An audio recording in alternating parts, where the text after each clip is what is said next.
समझाने की कोशिश करी कि ब्रह्मा विष्णु महेश तीनों, सुन लो मेरी बात, जिस दुनिया में तुम आ गए हो तुम्हें नहीं पता ये किसने बनाई है। जिस दुनिया में तुम पैदा हो गए हो तीनों, तुम्हें नहीं पता कि यही काल निरंजन है, ये तुम्हारे द्वारा इस सृष्टि को चलाएगा। ब्रह्मा जी तुमसे ये दुनिया के बच्चे पैदा करवाएगा, विष्णु जी तुमसे ये पालन करवाएगा, और शंकर जी तुमसे ये संहार करवाएगा। तुम तीनों को काम पे लगा देगा। ये बहुत समझाया परमात्मा ने, लेकिन तीनों के समझ में नहीं आया। तीनों को नहीं पता लगा कि आखिर ये हो क्या रहा है। और परमात्मा को छोड़ के तीनों ने अलख निरंजन को अपना परमात्मा स्वीकार कर लिया। अब लग गए तीनों काम पे। ब्रह्मा जी का काम है पैदा करना। ये जितने हॉस्पिटलों में बच्चे पैदा हो रहे हैं, ये जितने गलियों में घरों में मक्खी मच्छर कुत्ता बिल्ली हाथी घोड़ा, ये जितने जंगलों में शेर चीते हिरण भालू पैदा हो रहे हैं, कौन पैदा कर रहा है? ये ब्रह्मा जी का काम है। जितने भी पालना हो रही है, जितना भी ये खाना पीना चल रहा है, कौन पालन कर रहा है? विष्णु जी की ड्यूटी लगा दी गई है। ये जितना भी संहार हो रहा है, चाहे कहीं भी हो रहा हो, ये कौन कर रहा है? ये शंकर जी की ड्यूटी लगा दी गई है। यानी तीनों को यहाँ पर काम में लगा दिया गया है, और तीनों में से एक की भी हिम्मत नहीं है कि काम छोड़ दे। एक की भी हिम्मत नहीं है कि काम छोड़ दे।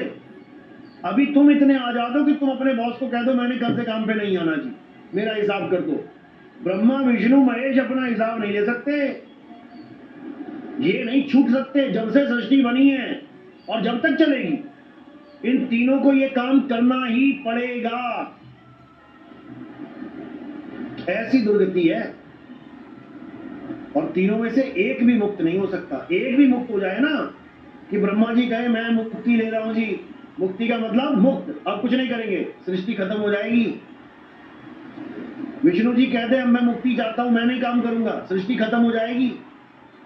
शंकर जी कहते हैं भैया मुझे मुक्ति चाहिए, मुझे काम नहीं करना, तो सृष्टि खत्म हो जाएगी। सृष्टि चल रही है तो इसका मतलब तीनों काम पे लगे हुए हैं। एक भी दिन की छुट्टी नहीं है तीनों को। यही कबीर साहब समझा रहे हैं। गुरु ग्रंथ साहब में भी वाणी आती है, एका माई जुगत बिहाई। एका माई यानी ये आदि शक्ति, ये जग जननी माया। जुगत बिहाई, जुगत यानी बड़ी जुगती लगा के, बिहाई यानी बच्चे पैदा कर दिए, इसने ब्याह कर लिया। एका माई जुगत बिहाई और तीन चेले परवान। एक संसारी एक भंडारी एक लाए दीवान। यानी इस माया ने बड़ी चालाकी के साथ शादी करी, शादी करके भी कुंवारी कहला रही है, अर्ध कुंवारी। मां भी कहला रही है, जग जननी जगदम्बा जग जननी, सारे संसार की मां, फिर भी कुंवारी, आधी कुंवारी। ये आधी कुंवारी क्या होता है भाई? किसी को कोई पूछे कि तेरी शादी हुई है कि तू कुंवारी है, मैं तो आधी कुंवारी हूं। ये आधी कुंवारी क्या होता है?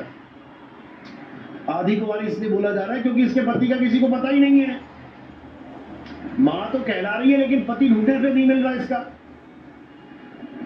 कहते हैं ब्रह्मा विष्णु महेश ढूंढते रह गए, इनको अपने पिता का पता ही नहीं लगा कि हमारा पिता कौन है। इतना खतरनाक सीन चल रहा है, और ये तुम्हें ग्रंथों में लिखा मिल जाएगा। ये मत सोचना कि मैं बोल रहा हूं, ये तो टीवी चैनल वालों ने प्रोग्राम भी बना दिए, एपिसोड बना दिए इसके ऊपर।